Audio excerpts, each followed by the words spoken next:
Passionnés de voler de course au large, bonjour et bienvenue à ce nouvel épisode d'Actu Large, l'émission où je résume l'actualité de la course au large tous les jeudis à 18h. Aujourd'hui, dans un premier temps, on va parler de la Globe 40 où malheureusement il n'y a plus trop de suspense sur cette deuxième étape, mais il y a une bonne nouvelle.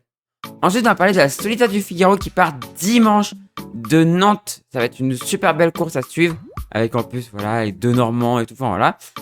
Ensuite, on va parler de la l'ESAP, l'ESAP qui est terminée avec une très belle arrivée. Et enfin, on va parler de Norbert Sedlacek qui était parti sur son tour du monde un peu spécial et qui malheureusement abandonne pour la 3e fois. On ne sait pas encore s'il va pouvoir repartir, mais on va en parler. Du coup, je vous rappelle que si vous voulez rien louper des prochaines vidéos, n'hésitez pas à vous abonner et à activer la petite cloche de notification. Et si vous voulez me retrouver en live sur Twitch, je suis en live tous les jours, sauf les jours indiqués dans le planning qui est en post communauté sur YouTube ou dans mon Discord. Le lien de mon Discord est en description de la vidéo. Et le lien de la chaîne Twitch est aussi en description de la vidéo. Et du coup, on commence tout de suite avec la Globe 40. On commence cette actu large du coup par la Globe 40. On va voir ce qui s'est passé cette semaine et on a une bonne nouvelle, c'est surtout le redépart de Milay qui est reparti sur la course. Ça fait vraiment plaisir parce que ça aurait été un peu embêtant qu'il ne reparte pas. Donc il y a de nouveau 5 bateaux en course, même si cette étape semble jouer, hein, clairement. L'étape semble jouer. On va voir le redépart. Et vous allez voir que assez rapidement il va revenir quand même. Alors on a un bateau du coup, le dernier bateau, donc Griffon Solo 2, qui longe en fait les côtes, de l'Afrique. Donc il a dû bien voir les côtes. Et devant une belle avance toujours pour Hamas, devant Secueillet et Whiskey Jack. Whiskey Jack qui est vraiment esselé. Et voilà du coup Milay qui est reparti. Et on va bientôt voir la position actuelle. On voit la météo qui évolue au fur et à mesure. Ça recreuse un petit peu par devant. Ça repart par devant malheureusement. Voilà, le petit passage proche de Madagascar. Donc à vue des terres aussi. Même si c'est un passage de nuit, donc du coup... je ne sais pas s'il y a je sais pas s'il y a de lumière dans le coin, donc voilà. Donc voilà la position actuelle des bateaux. On a Hamas en tête, donc le 127, 277 000 devant Secueillet. Whiskey Jack est 3ème à 493 000 de la tête. Donc voilà, ça s'est joué. Et derrière, Griffon, pourquoi je vous l'appelle Girofon? Griffon Solo 2 est 4ème à 950 000, presque 1000 000 de retard. Donc c'est assez énorme. C'est assez énorme le retard qu'il a. Sur le reste de la flotte. Et Milay du coup dernier, 5ème. Donc les meilleurs de la première étape et meilleurs tout court, hein. Franchement ils naviguent très bien.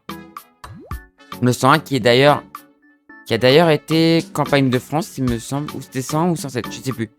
Mais Massa Suzuki et Andrea Fantini sont derniers, qui avaient fait une très belle première étape mais qui vont pouvoir peut-être remonter puisqu'ils sont pas très loin de Griffon Solo 2.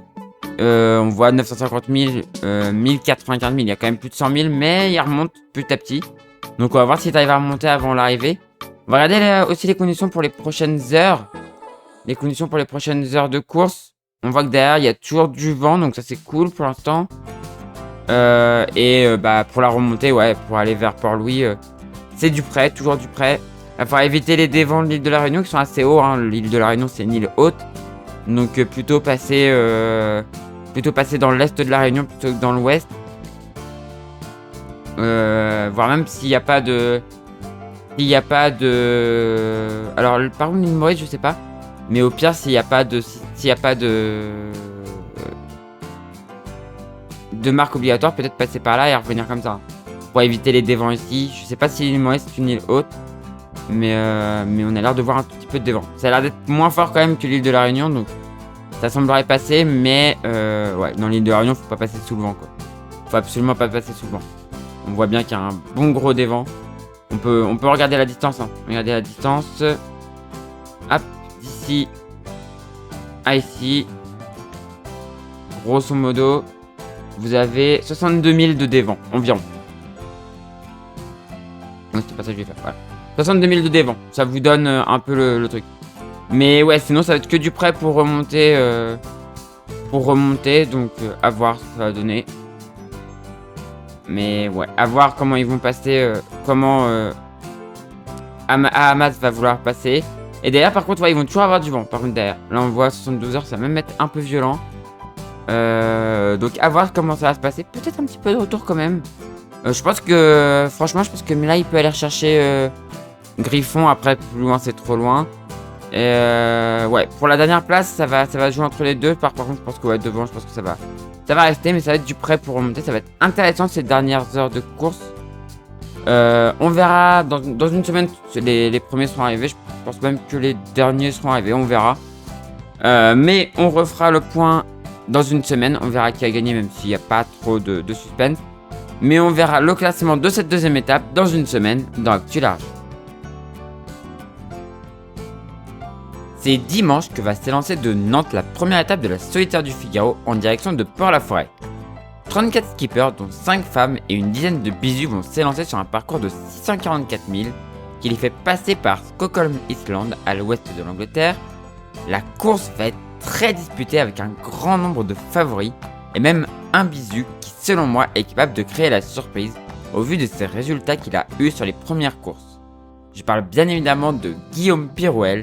Et je dis pas ça car il est normand, sénomarin, rouennais, même si mon chauvinisme n'est jamais très loin. Ces résultats me permettent d'espérer. La victoire normande pourrait aussi venir d'un skipper expérimenté. Je parle de Fred Dutil qui part pour sa 13e solitaire. Il a déjà remporté 4 victoires d'étape et fait 4 podiums, de quoi espérer. Mais d'autres skippers sont capables de remporter cette solitaire.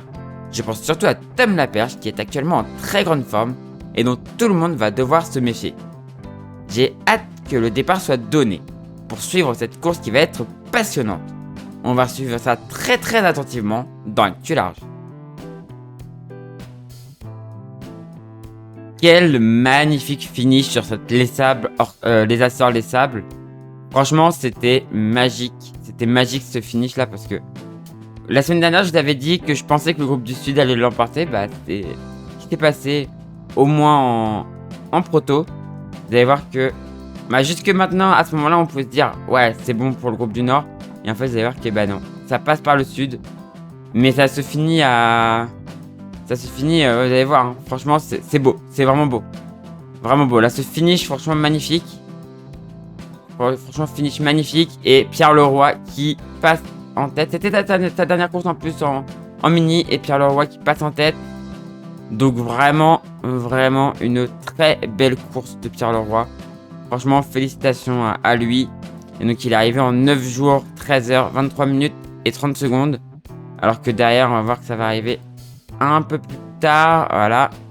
Et le deuxième est en 9 jours, 16 heures. Donc il a quand même collé quelques heures encore. Hein. 4 heures de coller encore. C'est assez... non, 3 heures à peu près de coller encore au deuxième. Donc au 753.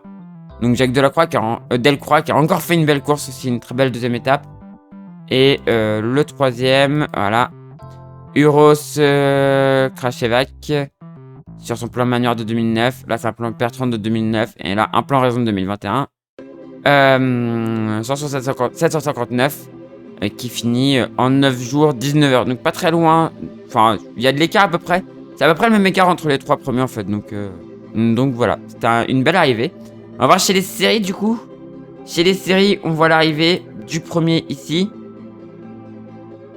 Donc, on va cliquer dessus. Sur le premier. Pour voir qui il était aussi, du coup, dans le groupe du Sud. Pareil, groupe du Sud, donc sur les deux, c'est le groupe du Sud qui l'a emporté. Et donc, victoire de Damien Fleury sur un Pogo 3 devant un maxi, le maxi de Léo Botorel, qui finit donc deuxième. Et un troisième, en troisième position, c'est aussi un maxi, Luca Rossetti, qui finit troisième. 9 jours 20 heures pour le premier, 9 jours 21 heures 26 minutes pour le 8 minutes pour le premier, 26 minutes pour le deuxième, 9 jours 21 heures et 27 secondes pour le 26 minutes et 27 secondes pour le deuxième, et le troisième en 9 jours 23 heures et 35 minutes et 43 secondes. Donc assez serré entre les premiers en série. Et on voit l'arrivée du coup des derniers. Donc on va regarder qui est arrivé dernier chez les séries. Le dernier série, vous savez que pour moi c'est très important de suivre tous les bateaux, du premier au dernier. Et donc c'est Olivier Le Goff sur le 599 qui finit, donc un Pogo 2 qui finit dernier. Et Alexandra Lucan a réussi à ne pas finir dernière, elle a fini 56ème sur son maxi. Donc elle a réussi à finir mieux que sur la première étape. C'est plutôt cool, elle commence à progresser, ça fait plaisir. Ça fait plaisir. On va regarder du coup en proto qui a fini dernier. En proto, c'est François Letissier sur le 427 qui finit dernier. C'est un plan Roland de 2003. Au classement général, du coup, en proto, il n'y a pas de surprise. Hein, c'est Pierre Leroy sur son teamwork, le plan raison 2021 qui l'emporte devant Jacques Delcroix, qui fait deuxième, parce qu'il a fait deuxième sur les 2 étapes. Et Uros Krashevac qui finit 3ème. Donc pas de surprise pour le podium en proto. Le dernier, François Letissier qui finit 12ème, pas de surprise non plus. En série, c'est Léo Botorel qui finit premier, donc sur son maxi, devant Jean-Marc sur son maxi aussi qui finit 2ème, et Luca Rossetti sur son maxi qui finit 3ème. Donc un podium au général 100% maxi chez les séries, c'est plutôt cool. Et même on voit un 4ème c'est un maxi, 5ème c'est un maxi, 6ème c'est un maxi, et on retrouve le premier Pogo 3, Alejandro Torresani sur son Pogo 3 et 7ème. Et on va voir si Alexandra Lucas, malgré avoir échappé à la dernière place sur la première étape, finit dernière de cette les Açores. Malheureusement, elle n'aura pas réussi à remonter dans le classement général. Voilà. Bah du coup, c'était une super course encore en Mini 650. C'était franchement cool à suivre. Et on continuera à suivre la saison des Mini 650 dans Actu Large. Il était parti lundi sur son volet de 60 pieds pour un tour du monde un peu spécial, qui devait le voir passer au-dessus du Groenland avant de descendre dans les mers du Sud. Il partait pour sa 3ème tentative après 2 tentatives qui s'étaient finies par un abandon. Et bien la 3ème se finit pareil après la collision avec un ovni. Norbert a décidé de faire demi-tour pour revenir au sable réparer son safran endommagé. Pour l'instant, on ne sait pas s'il va repartir cette année ou l'année prochaine. Mais le temps presse, car il faut passer au nord du Groenland avant que la glace ne se reforme. On croise vraiment les doigts pour lui, et on va suivre ça très très attentivement dans Actu Large. Voilà, c'est la fin de cette vidéo. Comme d'habitude, petit appel aux sponsors. Si vous connaissez quelqu'un qui connaît quelqu'un, ou si vous êtes vous-même chef d'entreprise, n'hésitez pas à aller aider les skippers qui sont en recherche de budget. N'hésitez pas à parler dans vos conseils d'administration, si vous êtes dans un conseil d'administration, de ces skippers qui cherchent des budgets pour le Vendée Globe. C'est un très très bon retour sur investissement, la course au large. N'hésitez pas à aller les aider. Je pense à Tanguy, je pense à Justine Métro qui a déjà un bateau, qui a déjà un sponsor, mais qui a besoin d'un complément de sponsor. Tanguy qui est en recherche de sponsor, d'un sponsor principal pour son bateau. Donc n'hésitez pas à aller aider ces skippers pour le Vendée Globe ou pour d'autres courses. C'est super important. La voile, c'est un super bon retour sur investissement. Donc je compte sur vous pour les aider. Du coup, c'est la fin de cette vidéo. Si ça vous a plu, on fait briller le pouce en l'air. N'hésitez pas à commenter et à partager. Et si vous êtes toujours pas abonné à la chaîne, n'hésitez pas à vous abonner pour ne rater des prochaines vidéos. Quant à moi, je vous dis à la prochaine pour une prochaine vidéo sur la chaîne Toria ou pour un live sur Twitch. Et du coup, ciao tout le monde. Ciao, ciao, ciao.